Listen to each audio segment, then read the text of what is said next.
G'day, I'm Ben from Catch Pro Australia. And I'm BJ the Bearded Lawnsman. And this is Lawn Care Skull Sessions. Bam! We didn't even rehearse that shit. We nailed that we shit. aced that. Let us know if you like our new little intro. Maybe people don't really pay attention, but we always have to choose like, oh, you want to set it off or I'll set it off. And sometimes when we have guests, which is not that often, it's kind of like, oh, Ben, you do it. You do it, Ben. So, how you doing, pal? Good, man. Very busy.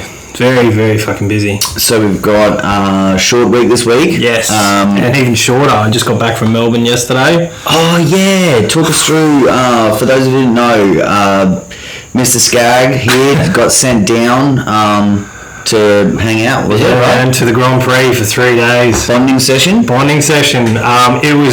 It was actually a fantastic opportunity, and I'm so glad I took it up. Oh, fuck yeah. Is that good? Mochaccino latte. That's a good one. No, I had a great time. Thank you very much to Duncan Russell and to Rob Shearer for giving me the invite. I had a fucking fantastic time. There was no shortage of food and alcohol. There was a shortage of sleep. And so it was fantastic. I think I'm still a smidgy hungover, but I'll be right. And in Ben news, it was my birthday on Friday. Yay! For the life of me, I kept forgetting, because it's not something that I treat as, I don't know, I just never made it a big deal. But I think once you stop going out and partying, I think it's like, man. Yeah, so anyway, we did have it organised. We were going to have the kids looked after, and me and my wife were going to stay night at the, what's the casino called? The Star Casino down at Goldie. Yep. So that was really cool. Yeah. Went down there and just chilled out. Didn't drink a whole lot, I'm not a big drinker anymore, but won some cash. Woo! That was pretty cool. And the weather was kind of ordinary on the next day. Yeah. But gorgeous weather now, and it was a beautiful day today. Time to attack these. Now, before we do that, okay. Thank you for everyone who recommended me take a jumper. I had 4 or 5 messages from guys saying take a jumper. I saw some of that. Didn't fucking need it, not once. Melbourne turned on some perfect weather, but on the way out it was raining. So. But you're not really like a dude who would wear a jumper. No. So the first day we walked from the Crown Plaza. Yep. All the way to the Albert Park racetrack, and what the fuck, it's huge. It's a long way. I was complaining like a kid, like, are we there yet? I was like, I'll fucking pay for an Uber. And it wasn't until William Hartford came on the Sunday, and he's like, fuck this, we're getting an Uber. So he's like chucked us in an Uber. I was like, I love you, Will. So big shout out to William Hartford too. He's a party animal. He's a good dude. And Scotty from Ulladulla. I got to hang out with so many people. It was awesome. I heard you met up with Big Kev from in Darwin. Yeah, he's a top dude. I haven't met half of these people, but I do business with a ton of them. So yeah, Moses from Warragul. Ash. I thought you were going to say from the Bible. No. His brothers. I think his brother's Isaiah. I think they run it together. Oh, yeah. Okay. So, do they all have religious names? Like I know Isaiah and yeah. I'd say so. I don't know. Is one of them called Jesus? Or Jesus? Yeah, Jesus. Maybe. I don't know. But everyone was fantastic. So my hats off to them, and awesome. And fun. If anyone's viewing this content on YouTube today, I'm not actually drunk or high. I've got like a really bad migraine, so I know I look cooked, but we're going to soldier through, right? That's it, a bit of heat stroke from Stratty, eh?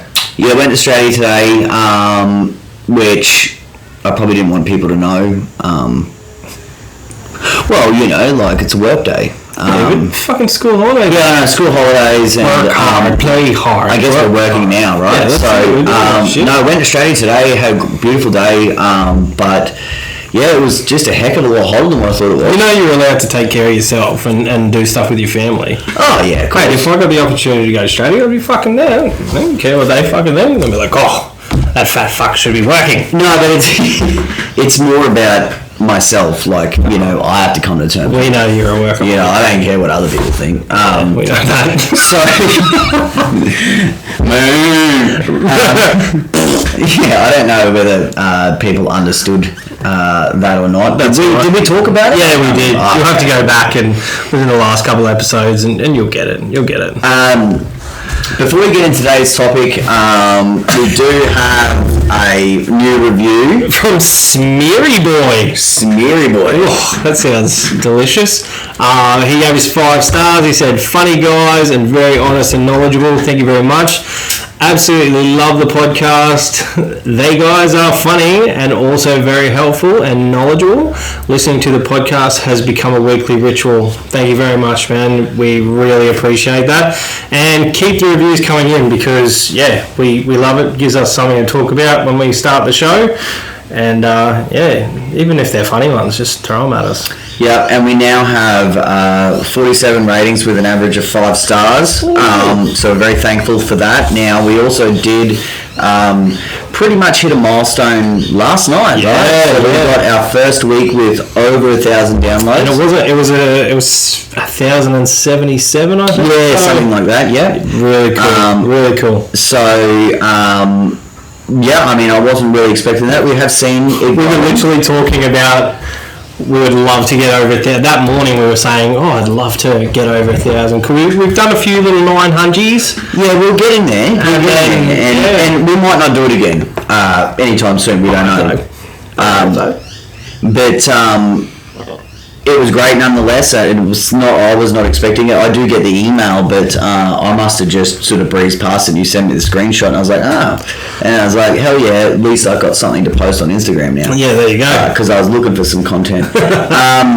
So just quickly, I think we got mentioned at TikTok. Was it Michelle? Michelle, yeah. So I wanted to say thank you to Michelle. Big shout out to you. She gave us a shout out, so we can now return that favour. Thank you for listening, and definitely appreciate the fact that you gave us the shout out and said, you know, that this Skull Sessions podcast has helped guide your business in some way, shape or form, so thank you very much. I do apologise for not being as dreamy as what you had expected, but I hope it lives up to your expectations. When I'm next to this dude, there's just no comparison, so it's hard being me. So do we have anything else to touch on, pal? I think that's pretty it, man. Like, what are we doing today? So we're going to be talking about buying and selling mowing runs or mowing businesses. Now, this is something that you and I have done. Yep. This is actually something that you and I are actually doing right now. I thought that we had talked about this. No, we've hinted at it before, I think. Hinted at me buying business, and it's fucking alright here. Yeah, so we're at the stage with Cash Pro now, and obviously with my back injury and everything like that. I mean, I was working, you know, less and less and less on the tools. It went from, you know, 3 days to 2 days to, you know, and now to just kind of popping around. Yeah. I was doing the 40 acres with the boys, and then that was sort of, you know, getting less and less as well. So yeah, I mean, we doing a deal. We're going to take over my village contracts and the 40 acres. Yep. And then I'm going to split the remainder of the road jobs up for Rusty. Yeah. So you're going to take care of Rusty? Oh, you know, like I don't want anything to do with him anymore. Yeah. Fuck. No, I don't mean it in that. It was just, you know, he's big boy. He's been he's been taking care of all the clients for, you know, a couple of years now, really. Yep. And so it's an opportunity now for him. He has all the equipment. He has all the trailer. Yep. I'm still here to be lent on if someone needs me. But realistically, instead of me sending him a schedule and doing his paycheck and sending him an invoice, sending the invoices to the clients. Now he can do that, and he can get the extra money for it, and he doesn't have to abide by my schedules anymore. Yeah, cool. I'm hoping I can still visit the village, trim my heads if I need to do a demo. Hey, someone's got to be my cameraman. If I need to carry my bags, bitch. Carry me. Carry my load. Yeah, like if I need to plug a product or test something out. You're always welcome at my village. So one of fucking 6 now, I think. Yeah, so this is going to be, a big deal for you. Yeah, man. But back to the actual topic, buying and selling mowing runs. Yes. Now, we can use, I guess, we're able to use our scenario a little bit, but I've been doing this for years in the past. Yeah. And there's a few different things that we can touch on. Now, there's obviously you can buy existing mowing runs. Yep. And you can, just take those clients on board. You can also sell. Now, you don't always know or understand why the business is being sold. Yeah. Some people, like when I've sold clients in the past, it's always been because either it's a bunch of clientele that I don't want anymore because I've got other opportunities. Yep. You can package them out and sell them off. And if you're the seller, you get 10, 20, whatever, grand back for building up that business. Yep. Which is fair enough. So we are going to talk about some of the so I'm probably a little bit out of date with the costings. Yeah. I know with you, I just came up with a figure and I said, look, just, I was happy. It's good business, so it's good work. So it's just wise for me to take it.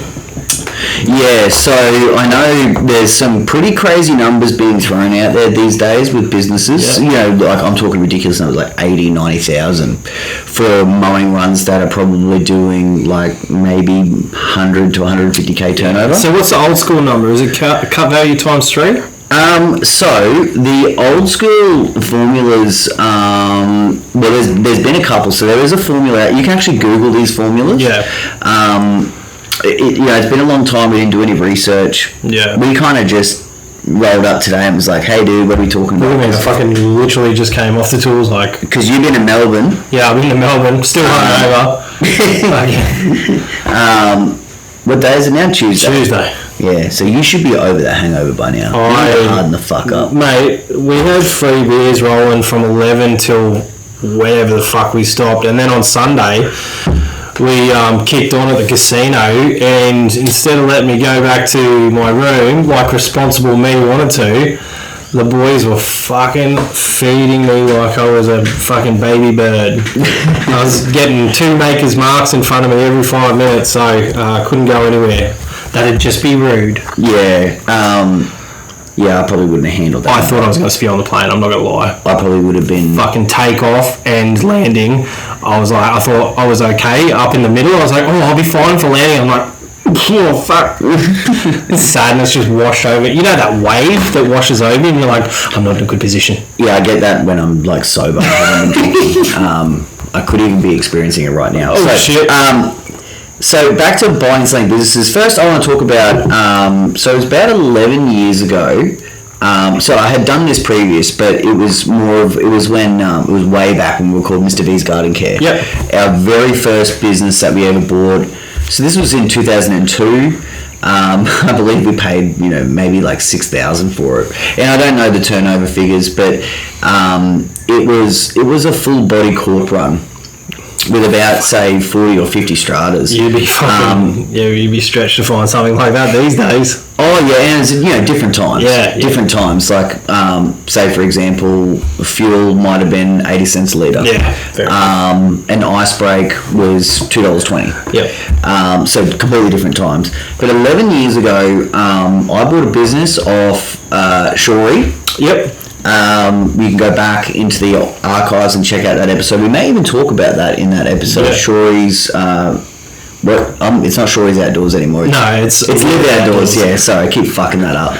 He's always been Shorey, so yeah. So I paid $20,000 for a business that had an annual turnover, a minimum annual turnover of 150K. Yeah. So that was a fantastic deal at the time. Yeah. Now, equipment wasn't really included, but I was a solo operator at the time. I had employees before, but I was just going through another transitional period. It allowed me, I actually inherited an employee from Shory. Yep. Which didn't help me in terms of it.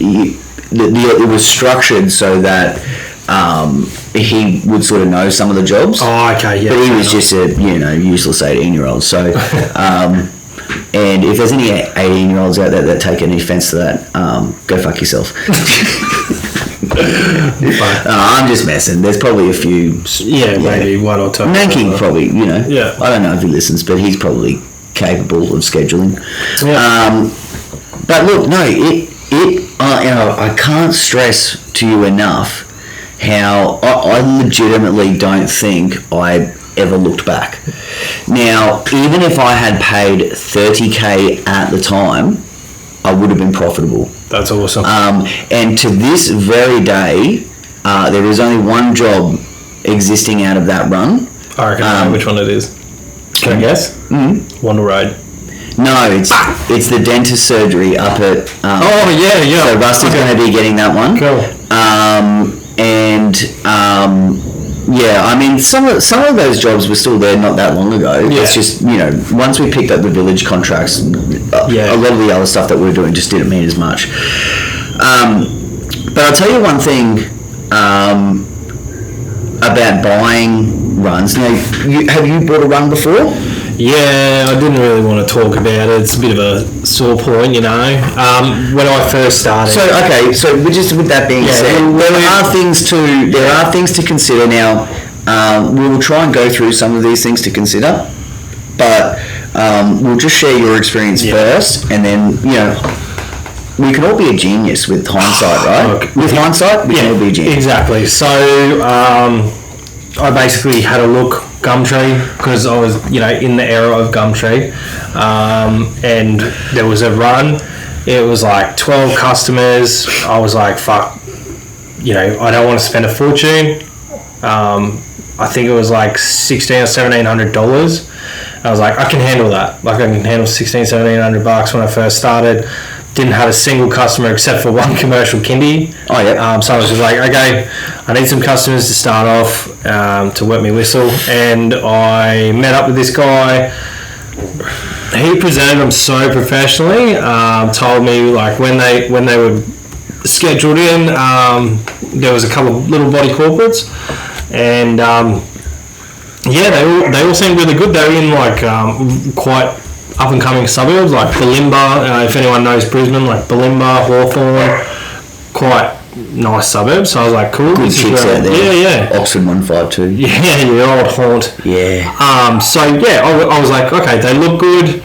I said, yeah, I'll take them. So my first red flag was that he didn't have a trailer.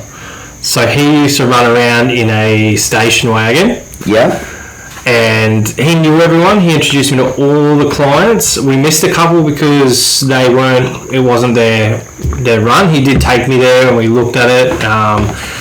So we did the deal, and within a month I had one of those customers left. Okay, so talk us through what physically happened. Did you get to cut everyone's lawn once? Okay, and except for two customers. We went and I met them face to face, and I gave them a call and said, look, I was a newbie, so I was really like proactive. I was like, hi, this is Brenton from the Bearded Lawnsman, just letting you know that I'll be there on this day as scheduled. They were like, oh no, we're going to start cutting it ourselves. So I was just like, what?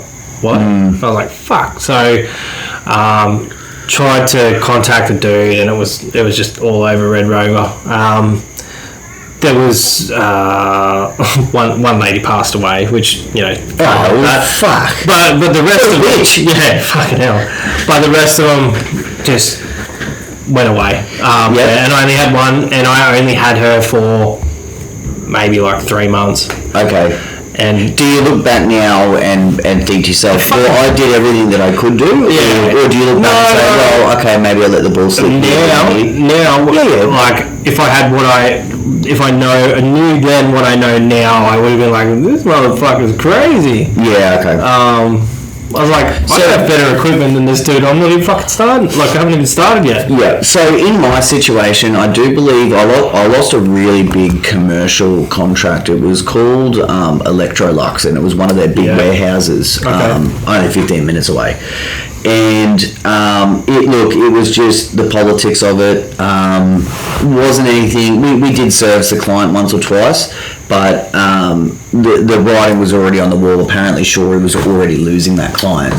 So the reason why I took over that business was because they were really landscapers, but when they would do landscaping jobs, they'd pick up a maintenance gig here, and then they'd pick one up there, and it just formed into something that they couldn't manage. Yeah, okay. And so they weren't doing the best job at it. Yeah. So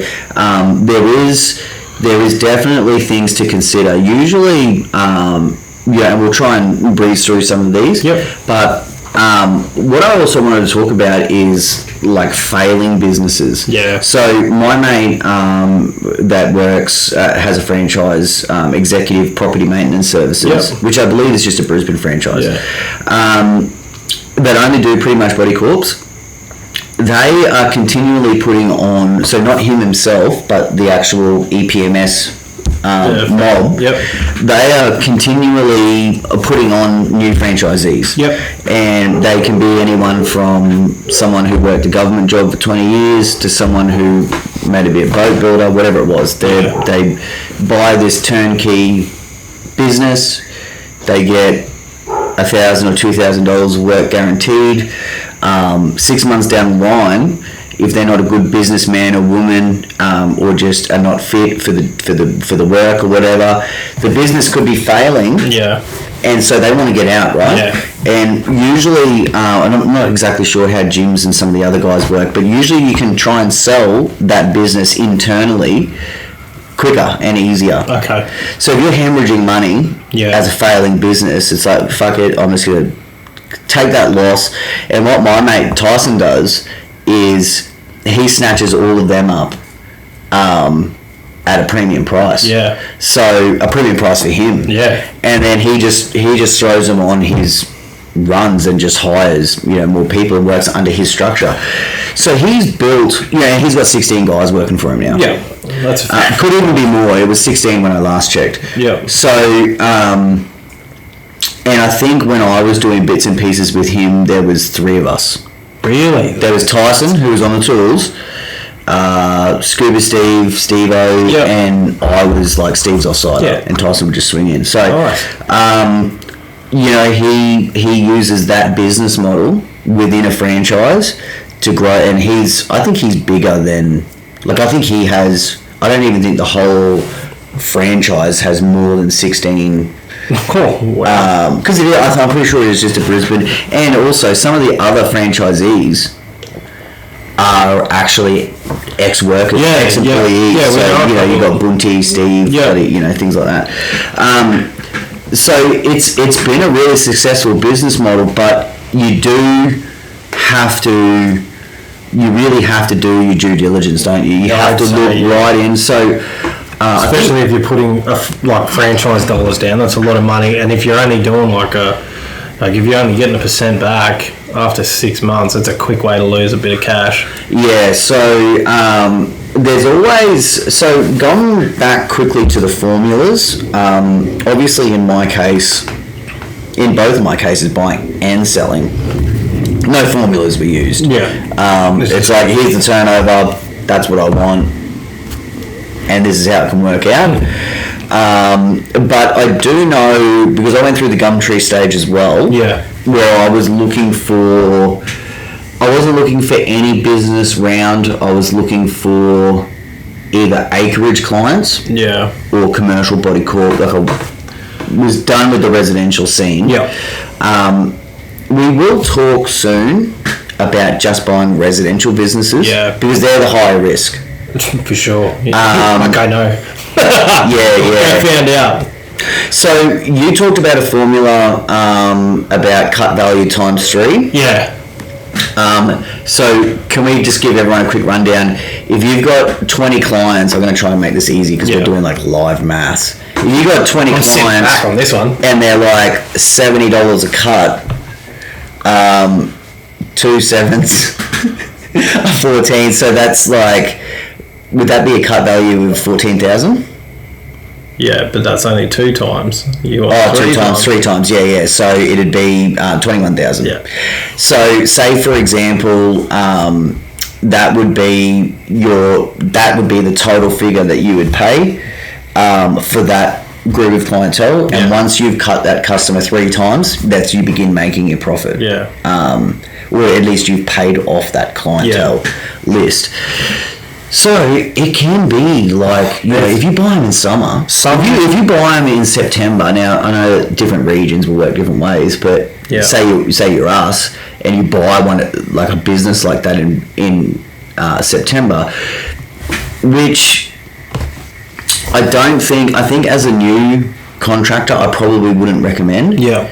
I would probably recommend you doing something like this actually around April, because cooler months, but less demanding conditions. Yeah. You can really, now, if you weren't financially stable, like if you're already an existing business, say like you right now, you're about to take on a $140,000 contract at like the best time of year. Like we've already been through the bullshit, right? And it has been a longer season, so you'll probably still suffer a month of that. Yeah.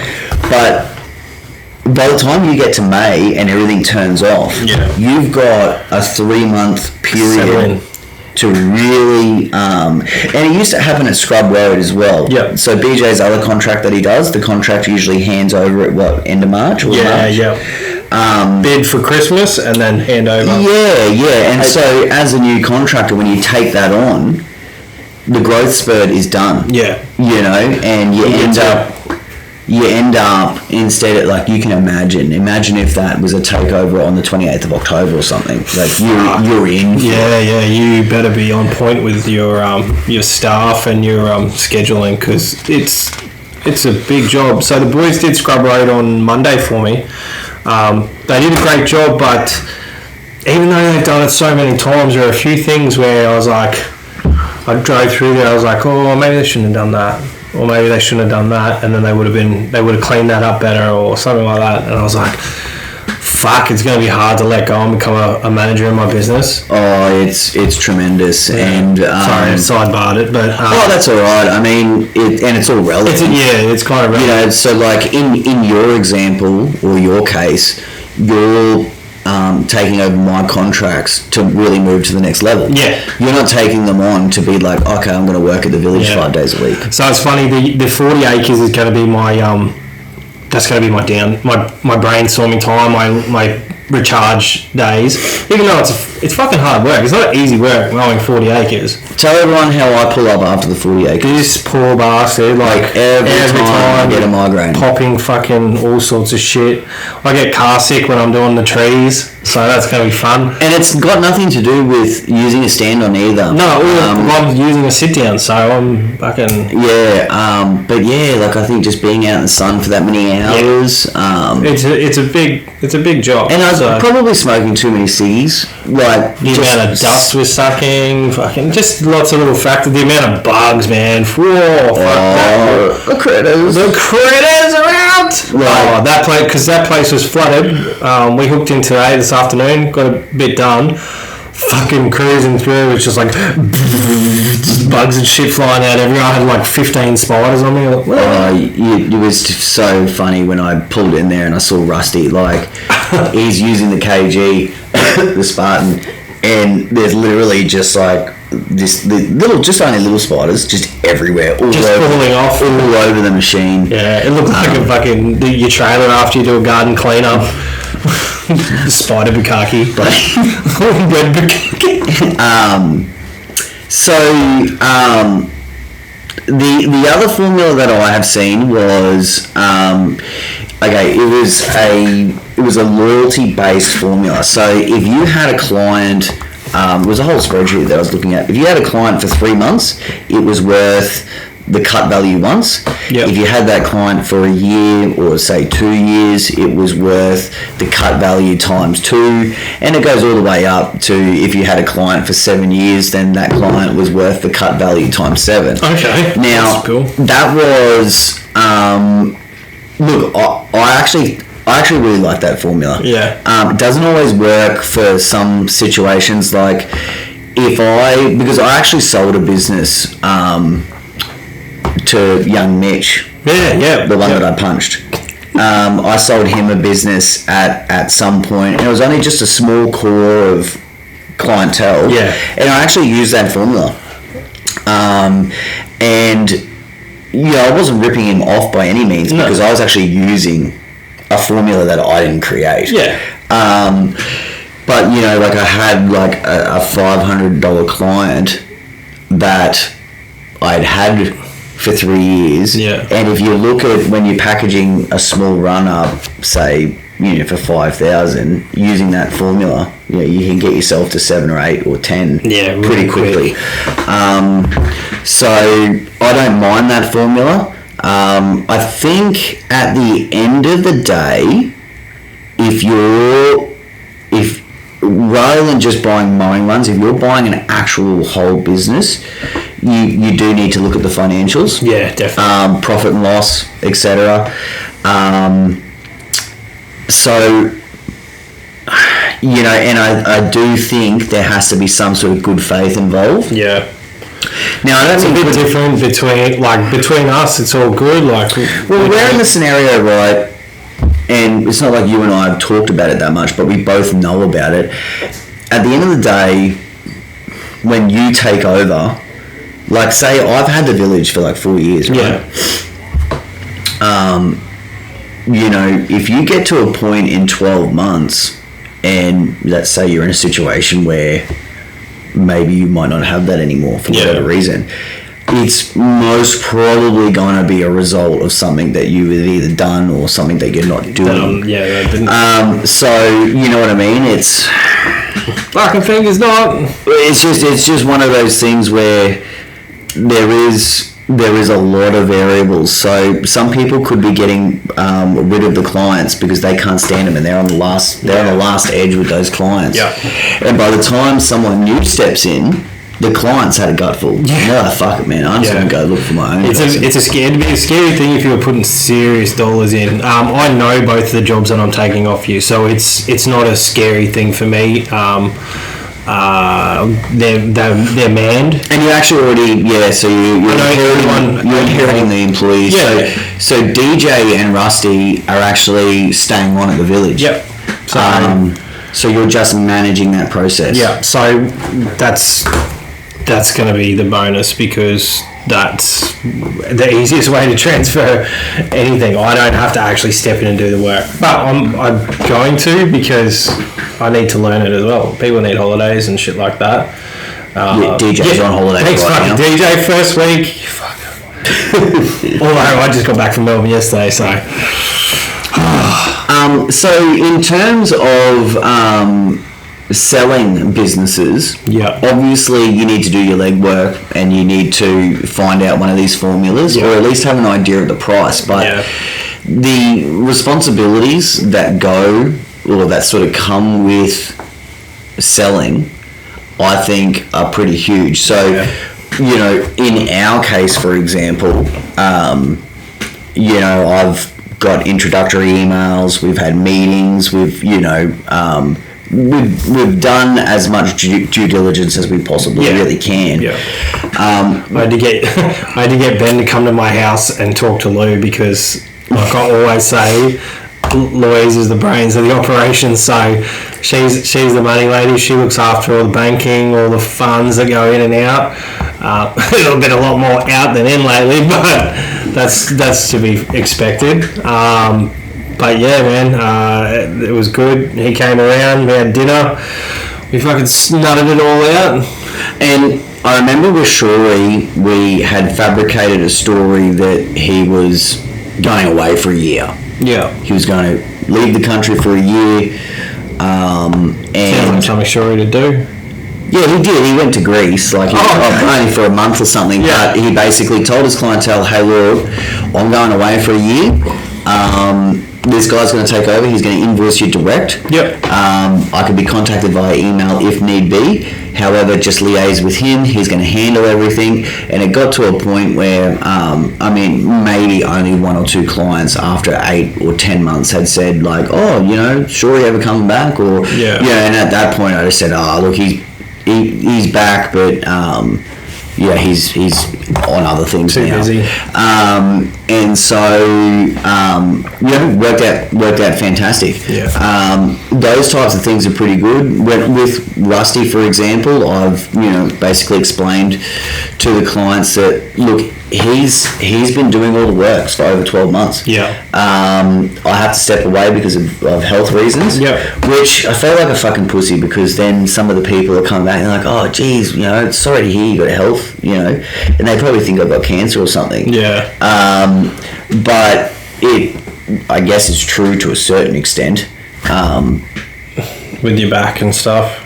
Well, I mean, the real reason is I just got to fucking build catch pros, but if you're building catch pros and mowing lawns, you will fuck your back. So yeah. In the end, it's health. But yeah, so in a nutshell, that was the best way that I could hand that over, and it lets the client feel comfortable with the new person, and it also allows the new person to be able to kind of slide in without too much interruption for as smooth a transition. And I mean, he's been doing it anyway, so if they had an issue now, but they didn't have an issue 9 months ago when he started doing it, 10 months, 12 months, whatever, it seems a bit funny. They must have just been looking for a way out anyway. Yeah. So we've talked a little bit about formulas. We sort of have touched on that due diligence a little bit. What other sorts of things, in terms of financials, let me just, I'll suggest one and let me know what you think, but the scheduling. Okay, so that's something that, I'd say for an existing business that you might have to conform to their scheduling to start with, and then manipulate it to fit your lifestyle, business choice, or whatever.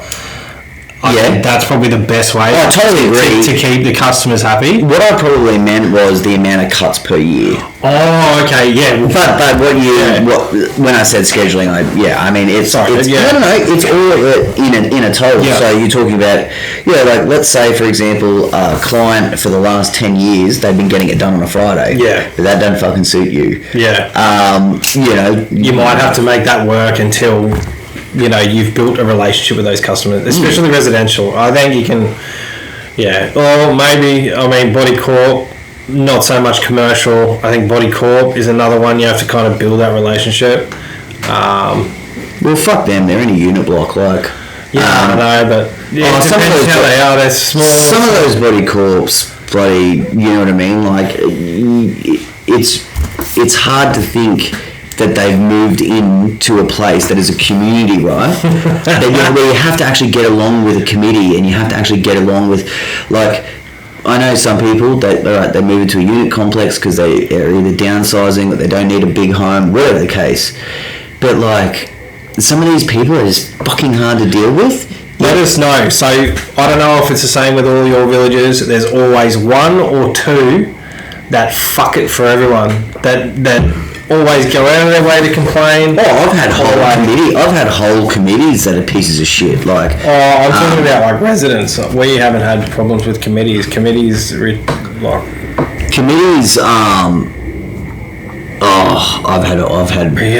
I've had huge issues with Carindale Village. I had people.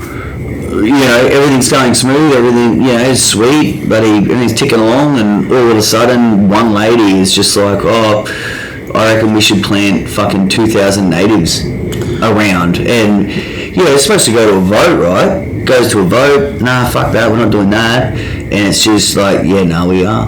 just go straight to the council, get this tube stock, because everyone, and that's just one scenario. Yeah. So, body corps and unit complexes. Tell us your stories, or you can let us know if you want to hear our experiences. No, I've got a shit ton. Maybe we could throw up. Didn't some guy at one of your places just like change? And I know that it's probably worked out good for you, but it's just like, those gardens that you used to do, like, we're remapping the village. So like, after 27 years, you've still got people there. See what I mean? Yeah, but he actually took, and he's been quite vocal in saying that he's done this because he wasn't allowed on the committee, and he wanted to make their life a living hell, and so he actually took them to the commission. And the commission ruled that some of the stuff that I was doing was on private property, and this is manicured hedges that have been done for 27 years. And all the weeding in the gardens, none of the mulching will get done, and now you'll have a house that's on a corner block with a garden that is manicured to the shit house. It looks stunning. In between the next two units, between the garages, we're not allowed to touch. The fucking hedges are above this, like the solar on the roof. These are like hibiscus hedges that have been used to being shaped every fortnight. These lily pillies that are reaching. There's weeds, and it breaks my heart every time I go through this shit. It's got nothing to do with me, and I know I shouldn't, but we looked after that for years. And now looking at it, I'm like, that's a fucking disgrace. And it goes to show, I know this is a pretty big sidebar, but it goes to show the amount of pride that a contractor can have, because realistically, that's minimised your work, right? Like, you have to do less. Way less. But... Well, not way less. Look, hedging is a very quick job, especially at these villages. I can run... You've got a system, right? Yeah, if you've got a system. And he fucked that system right in the ass. And it's for the detriment. This village was hitting record number. I know everywhere is hitting record sales, but this village was hitting like record sales. And one of the main things in the description, I've had people that bought houses in the last 2 years come up to me almost in tears and saying, "Why aren't you doing this? Why aren't you doing this anymore? This is why I bought here. I didn't have to do anything." I'm like, I'm sorry. Like, it hasn't got anything to do with the committee either. They had to abide by the commission's rule. So we have the same thing at our village. Yeah. Exactly the same thing, right? Whose village? Oh, yeah, sorry. Still mine till you pay me, bitch. Yeah, that's right. But we've got the same thing there. So for anyone who is actually struggling to understand, you've got your common areas, and then you have your privately owned areas. Yeah. So basically, and I believe it's probably the same, but the person who owns the house, everything under the eaves is their property. Yeah. So the little landing outside their front door, 1 meter, would be theirs, and it's pretty much the same with mine. And if you go 20 centimetres beyond that and you've got a garden there, then that's my responsibility as the contractor. Now, you would have situations where you would have gardens under the eaves with, Maria hedges and, all sorts of shit going on, right? And it was just too hard to... It wasn't difficult to quote the job, but it's too hard to instruct your workers because, there's nooks and crannies everywhere, right? Yeah. And I ended up just saying to the committee, you know what? Look, it's not in the scope of works, and technically we have not really charged for this, but it's actually just going to be so much easier if you just give me jurisdiction over all gardens. Yeah. And if someone doesn't want it, that's okay, we won't do it. Yeah. Because, some of these people still want to potter and do a little bit. Well, we had that system. It was like, we called it the white peg system. If there's a white peg in it, we don't do it. Oh, the white peg. What a fucking astronomical failure that was. At ours, we had that system, and the committee's like, "Oh, sweet, where are the white pegs?" I'm like, well, I don't know where the white pegs are. Like, you, as the committee, you guys want to go and get some white pegs, and they're straight up just like, "No, well, Stockland can go and get the white pegs. You go down to the managers and they're like, what the fuck is a white peg? And it's like, and it's just, mate. that's what's bad about our situation. And it's good with the new manager there, but you're throwing another entity into it. And so you're almost worse than a committee. Yeah.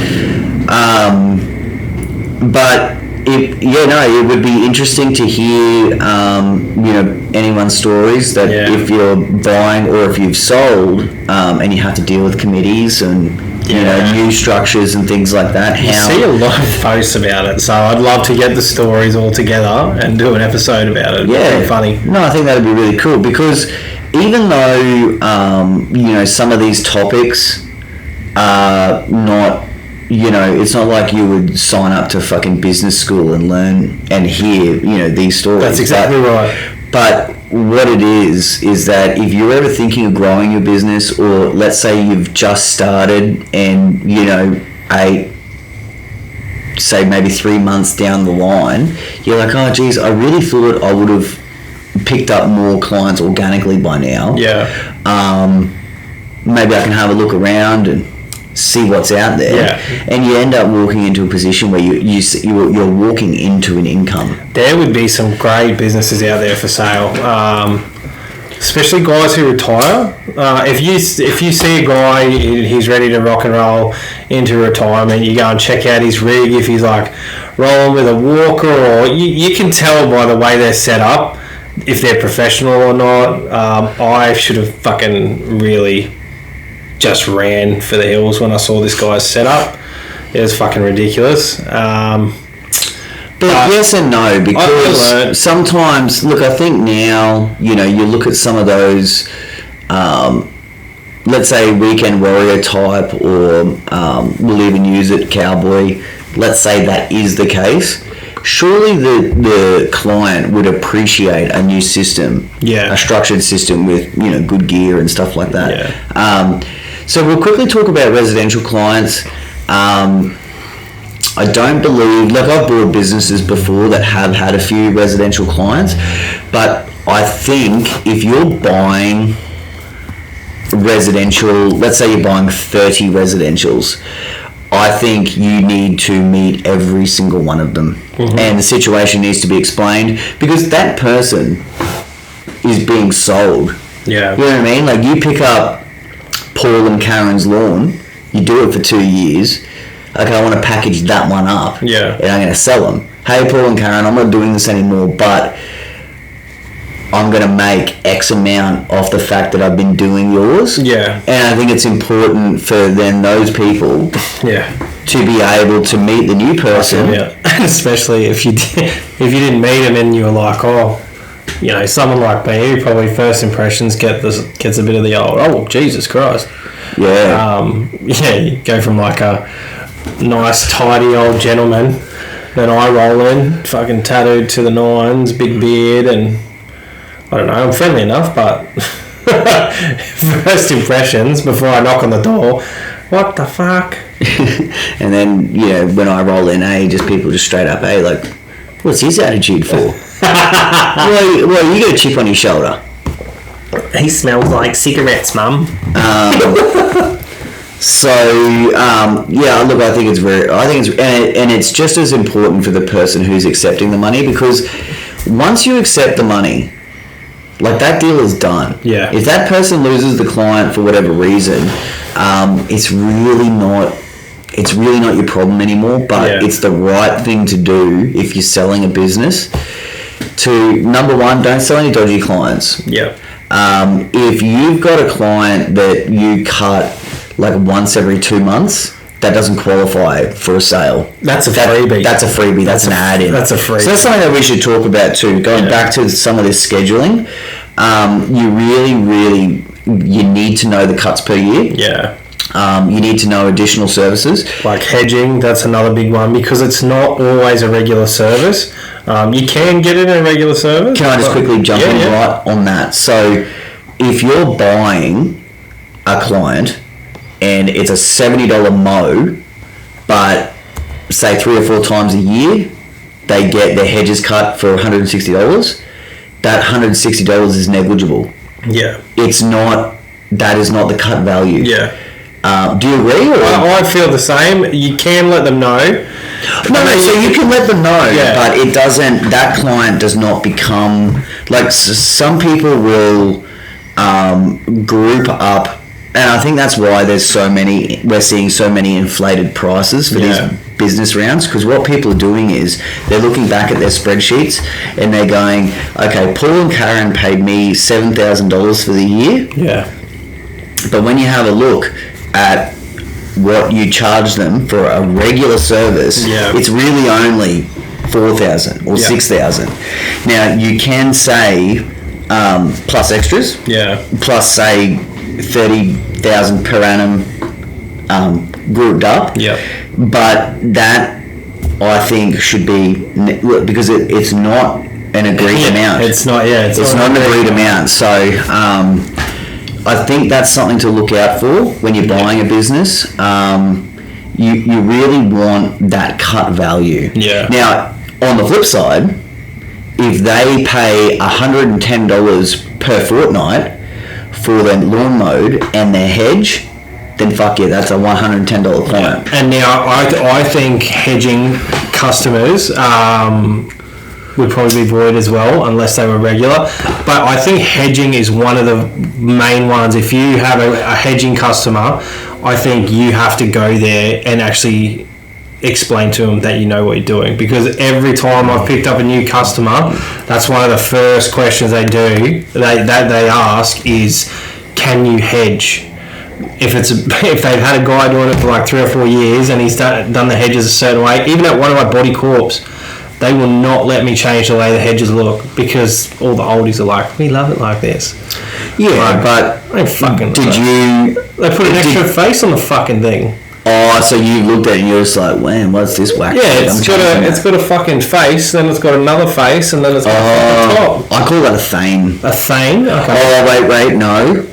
A thane is where you got a lazy motherfucker, right, who, instead of getting a ladder out, or articulating that, so you've got a hedge that has 4 faces.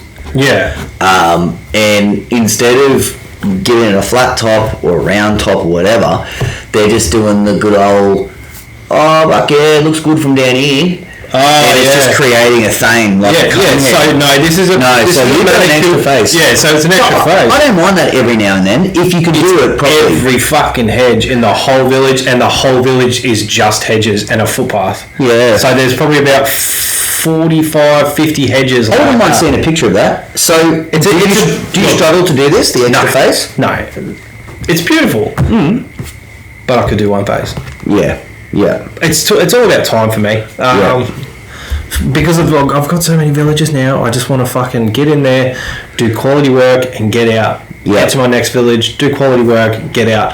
I know that sounds kind of contradictory because I'm saying I want to do it quick, but I trust myself and I trust my guys to do a good job.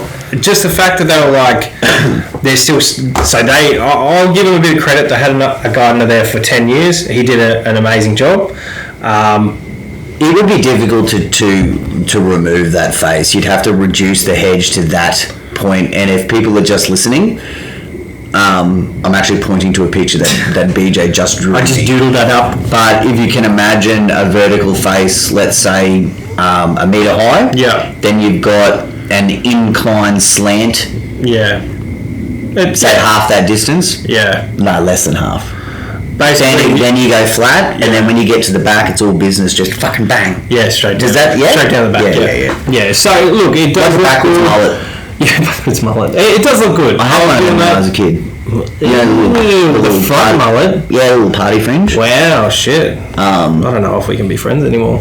I'm gonna get another one now. I used to have a rat's tail though, and an undercut. Oh man, my wife would not let me get a ratty, She's just like, Will's got a ratty. He's such a sexual beast. He's so handsome. Wait, Rosebud or the worker? Both. But my worker, he's got a ratty. Mine would just be a disgusting grey ratty. It's like a little afro ratty. That's mad. Sidebar. Love it. Yeah. We haven't talked that much about physically selling a run. Or equipment. Or equipment with the runs, yeah. So Yeah, we can touch on it quickly. The equipment in the packages is gold. Now, because fucking everything is so hard to come by these days. let me say that when I bought Shorey's, it came with very basic. Yeah. 2 steel combi power heads at the time. Maybe a blower and a Shindewa chainsaw. A wheelbarrow. But let me tell you, that wheelbarrow, like, I've probably still got it. You know what I mean? Like, good. I don't have it here. Yeah. It's probably at the village or something. That's one of the things I think Shorey said went on his episode. Get a good wheelbarrow. So he's probably one of his wheelbarrows from when he first started. Yeah, because wheelbarrows, like, what are they, like 200? No, am I out of it? No, I think for a medium duty wheelbarrow is about 200. Yeah. Oh, well, that's the last time I bought one. They're probably about fucking $6,000 now. But like, some dudes, when they're getting out of it, they're just like, oh yeah, man, so you secateurs, bloody, you know, and someone like Rusty would just have it would be like a garage sale for him, mate. He's like, oh fuck yeah, got this for me little pouch, got that pruning saw, you know. I've seen some great setups, like, and full setups, trailer, everything, vehicle, fucking the works. Like, it's basically walking into a franchise. Yeah, so same sort of deal. Yeah, maybe a little less security, but yeah, maybe a little more value. Yeah, I mean, if you're an existing business and you're looking to put on a crew, you know, and you're buying something for say 20,000 or 30,000, I do believe they're worth a lot more. Yeah, like, I think that's just the type of dollars that are out there. Yeah, if you can get like say 2 Hondas or you know, a bunch of Shindewas or, you know, Bush, whatever, you know, whatever's, you know, happening these days. You know, you buy that stuff brand new, or even if you're buying it second hand, you're just going to one place and you're just receiving it all. And you know that pretty much what you're getting is what you'll need. And you look at the trailers, for example, like, you and I haven't done a firm deal on the trailer, but like my trailer, well, I guess it's either going to be a throw-in or whatever, but like my trailer, I'm not going to say it's a Cowboys trailer, but it doesn't look anything flash. But if you wanted to get something like that built, it's going to cost you $7,000 at least. Yeah. So, you know, like, and it's set up. I know that it works. It's a perfectly good trailer. See, the thing is, I look at some people's setups and I'm just like, you know, some people's setups that you would potentially be buying, and I'd be like, oh man, this is going to cost me money. Yeah, you know, just so but yeah, look, lots to consider. I actually strongly believe in it. There's a lot of conversations on social medias, you know, different social medias about, hey guys, opportunity here. You know, I met someone at the tip. They're getting out of it. Look, they've got X amount for this. I don't know how much bargaining actually happens, but I would be bargaining. Oh yeah, I'd be saying, look, I've taken a look at this. You know, I can respect your asking price, but you know, look, I think it's probably worth this. Yeah. Because it's not hot business. No. There's not, you know, you don't always have 5 buyers on the table. You see them fucking for a few weeks, a few months, few years before COVID, definitely. I think COVID might have helped the industry sell businesses because people were losing so many jobs. I've met guys from that bought gyms franchises. There was one guy was like a wine. He was like a wine connoisseur, like he owned a winery or some shit like that. Yeah. He bought into a franchise, and I'm sure that he, from the sounds of it, he regretted it. But yeah, I mean, lots of people would have been running for all sorts of jobs. So maybe COVID's changed it a little bit, but there are still a ton of jobs out there, a ton of runs out there for sale. So they pop up all the time. Now, something else, I think if you're selling a business, I don't think I would ever, like a mowing run, let's say you're selling 30% of your clients, I probably wouldn't consider a payment plan. You know, maybe we might do something like that, but that's completely different. Yeah. But I wouldn't consider a payment plan with a random. No. It's just too messy, too many variables. If you're selling a business, you want that money, and you want to do what you can honestly to make that person succeed, and then you just want to wash your hands with it. You want to change your phone number, like you just want to be done with it. Because it's just too much. It's just too much bullshit. It would be, yeah. But the reason why you're selling it is because you're either starting fresh somewhere else, or you're just simply downsizing. You don't want those clients. Or illness, and you don't need someone calling you after 6 weeks saying, "I'm losing customers. What do I do?" It's like, or they're making $500 payments to you. Ugh. And they're like, well, look, this come up, I've got COVID, or whatever the case is, and I just think it's a bad idea. Yeah, it's not something you can just write up on a napkin either. You'd have to get that fucking drafted by a lawyer. So, sure, I had a contract. Yeah. And it pretty much just stated, David Shaw, is accepting 20,000 from Ben Van de Giesen. We agree this, and we just had a clause in there, which I'm sure meant fucking nothing, but he couldn't service any of those clients that he sold to me within a 5-year period. Yeah. And I was happy with that. Yeah.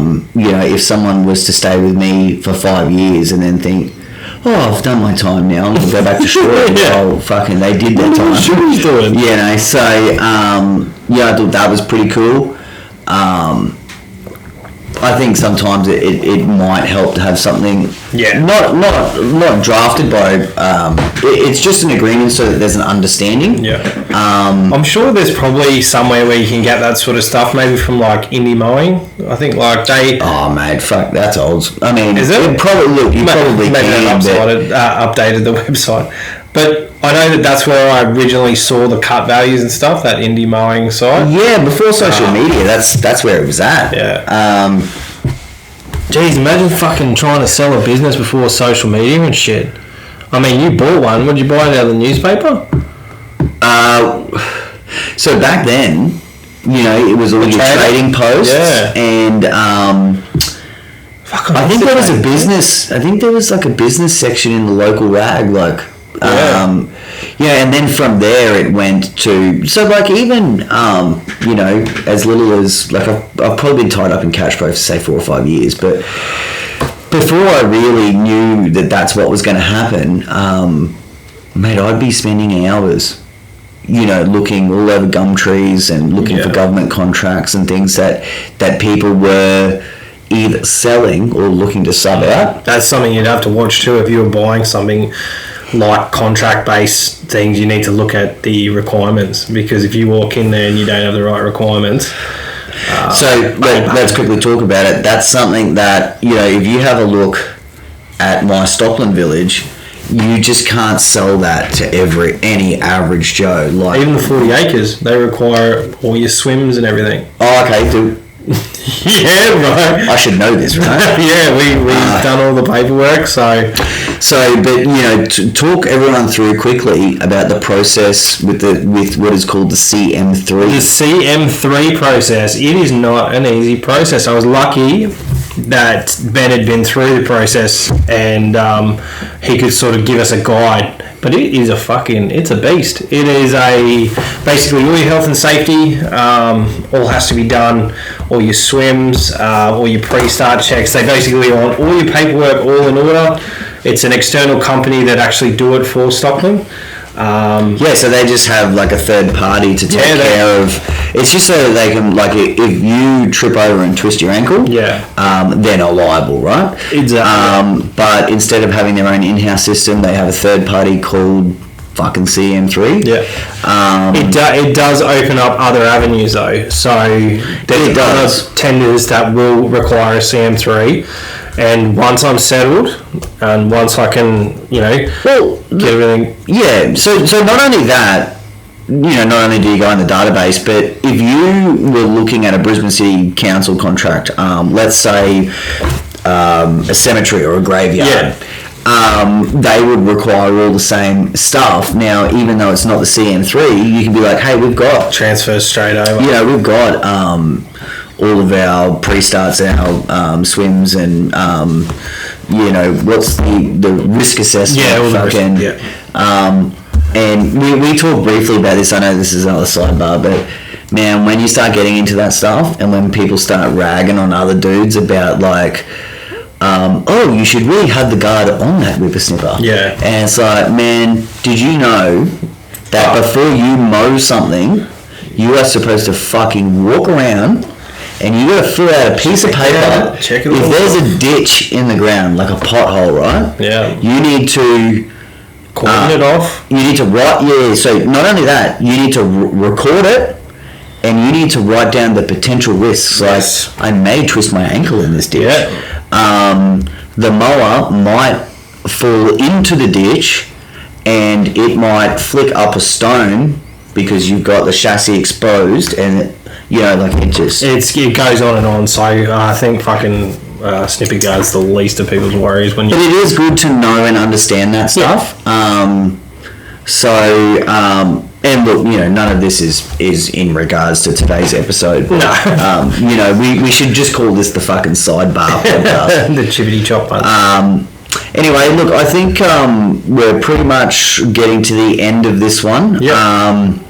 I think we can probably piggyback on some more topics, but we'd love to get some feedback on buying and selling mowing runs. And people who maybe have started their whole business by buying, and not a franchise, but an existing business. That'd be awesome to hear. Yeah. Now, I just want to say that I'm definitely pro buying mowing runs to either start or expand. Yeah. I think it's a great way to walk into something where, let's say you're looking for your first employee, but maybe you're not confident enough you can organically build that.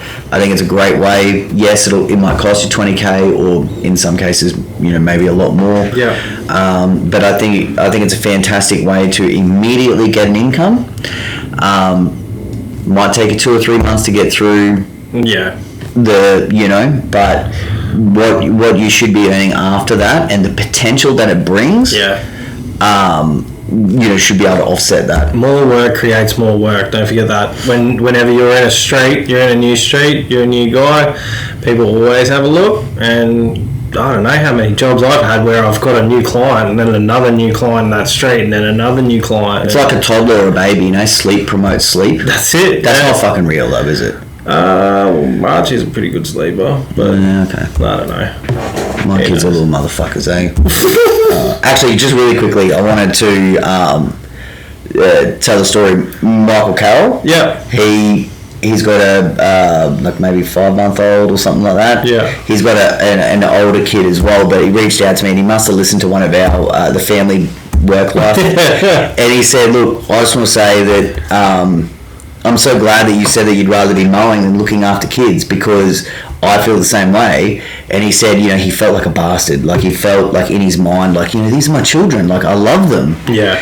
But I just don't want to look after them all day, yeah, right? Fair enough. And I know how this even sounds coming across now, but, if you're a worker and you're used to, going out and doing your thing, and also I think there's also...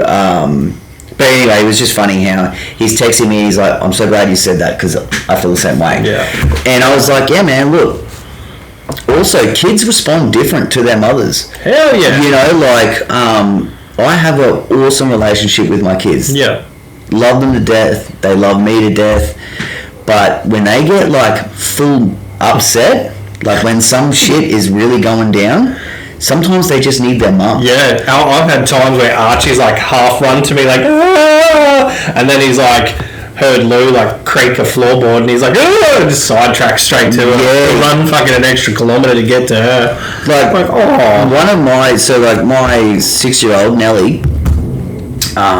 Sometimes I can hear her tossing and turning, or having a bad dream, or sore legs, whatever the fucking case is. Right in the middle of the night. Yeah, I might still be up. Vicky's passed out, and I'm thinking oh, that's all right, I'll just creep in, and I'm like, "Hey Nels, right?" And she's like, "Oh, Mum," and straight away I'm like, "Nah, it's all good." Give her a little, Mum, and I'm like, "No, I'm your fucking dad." Yeah. Well, I know, I love you. Why do you make me feel like this? So, while we're burning that little topic a little bit now, I would like to say a massive thank you to my wife for supporting me while I took my trip down to Melbourne. She had all the kids. and that's with Ella and with Archie. I think maybe Archie's a bit more trouble than Ella, but it's no short task. It's a pretty full on life. Oh hell yeah! Much love to all the mums out there. I think maybe Mother's Day's coming up. I guess. Please let us know. I think I heard that. We'll see the advertising before the date fucking rolls through. That's for sure. Yep. All right. Well, we are getting ready to put a bow on it. So thank you very much for listening. I'm at Catch Pro. He's at TBL, and we are out of time. Peace.